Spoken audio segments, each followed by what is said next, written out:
Hi friends, it's Lauren Taylor. Thank you so much for joining me in my craft room today. It's Friday, so time for another Fandom Friday video. And this week I'm featuring the freaking sweet stamp set from Kindred Stamps, which is actually a new release today. I'm so excited to share with you all of the fun, the two characters and all the fun sentiments from this stamp set.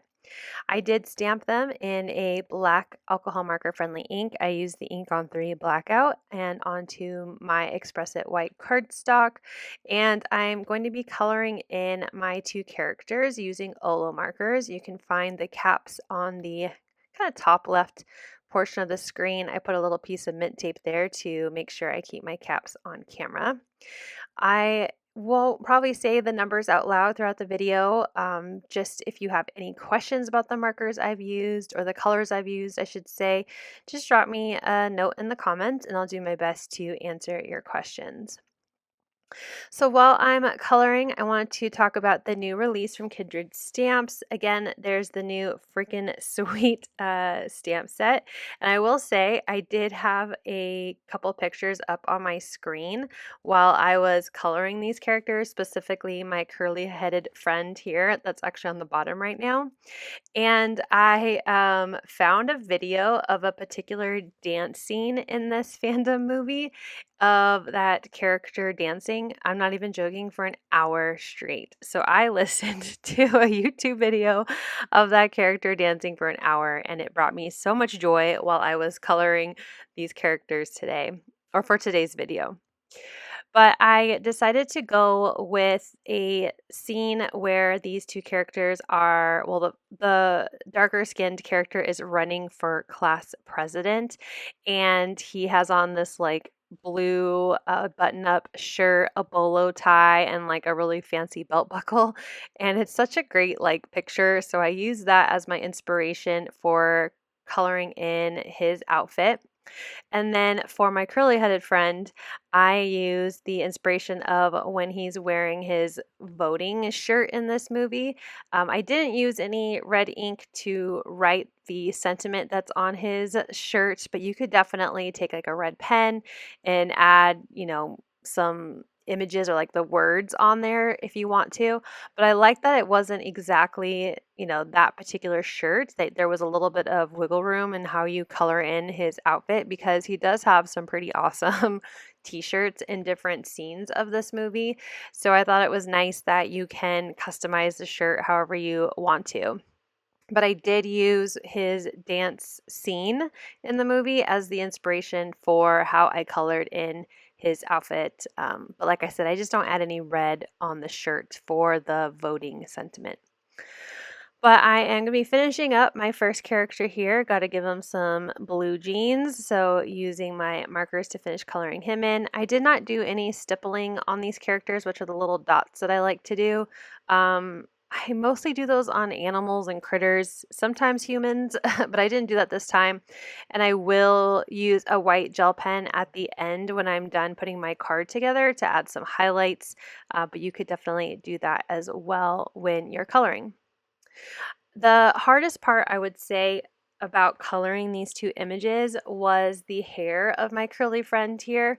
It took me a little while. I stamped him probably 6 or 7 times trying to find the right color combination that I liked for his hair, because he does have red hair, but it's not, like a dark red or a bright orange. So trying to find a balance between those kind of colors to create a red-headed curly hair for my character took me a little while, but I'm pretty happy with how it turns out. So I'll talk about that as I start coloring his hair in just a minute. I'm finishing up his skin tone. I kept him pretty pale because he's quite pale, the actor that plays this character, and I will talk about his hair right after this. So I'm starting with a dark shade of kind of like an orangey brown color. The particular number is 2.5. So again, it's more of a red kind of orangey color. It's not, I guess it's not OR, so it is orange. OR tends to mean orange red, but I will say it's kind of the most red of the oranges that I'm going to use for coloring. And I'm just following the curvature of the hair and making little U's or C's or wherever you want to decide that shape. Little macaroni is what it kind of looked like to me. And then I added a few in that open area because he does have like a really curly hair. And then I brought in 1.3 and I'm creating little dots. So just little balls of color, little dots of color in all of those C's. So just trying to kind of extend that darker color out to the next. And then I use 1.2 and again, just dotting it in there. I didn't really want to blend anything yet. I'm still trying to keep like dimension and the color. And then the last one is YO 2.2, which again is a little more on the yellow side. That I completely covered or colored in to blend it a little more together. And I was really happy with how his hair turned out. I will say I think his hair is a little more brown in the movie, but I really like this color combination for that kind of more orangey red hair.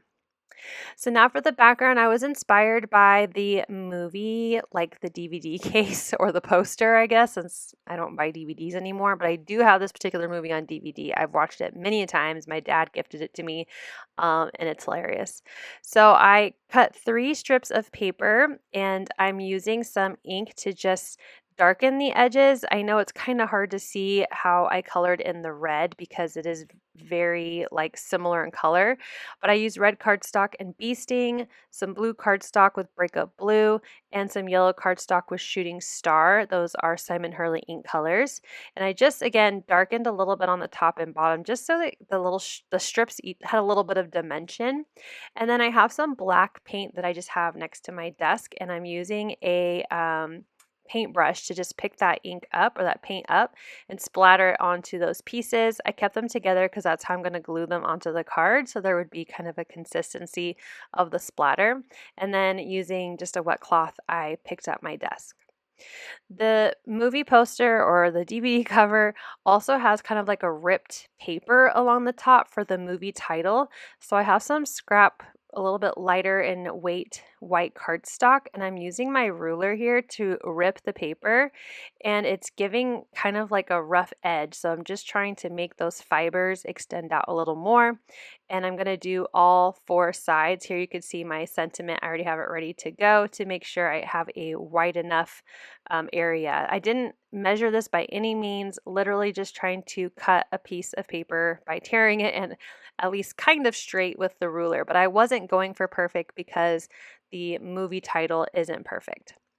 And I'm going to stamp my sentiment that says, "May your pockets overflow with tots." And I just think that's so funny. I stamped it in black ink to match the black splatter on my card. I did get a little bit of ink in a place I didn't want it, so I'm just using my sand eraser to help remove that ink off the cardstock. So now all of my elements are pretty much ready to go. So I am taking my A2 card base. It's a top folding card base, and I will adhere down these strips of paper. I did trim these strips of paper to be 1.25, 1.25 inch, I guess wide. Yes, wide. And that would leave a 1/4 inch on the left and right side. So I trimmed off the same amount, which is a 1/2 inch from the 5.5.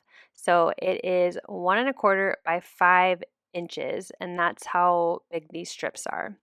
And that way it would fit evenly. 1.25 was an easy measurement to cut for 3 strips, and there would be an even border around all 4 sides of my background. So I'm going to go ahead and glue these strips down. So just using my liquid glue so I have a little bit of wiggle room time.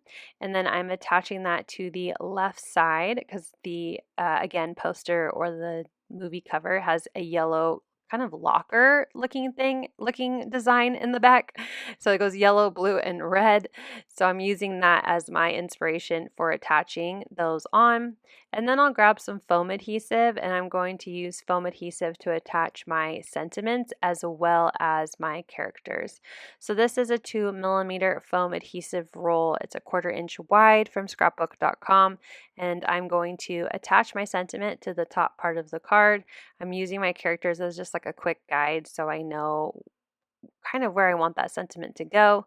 And then I'll add foam adhesive to the back of those characters and attach them. I was looking at a picture from the movie, and the 2 characters are standing with the curly haired character on the right and my bolo tie wearing character on the left. So that's why I placed them there.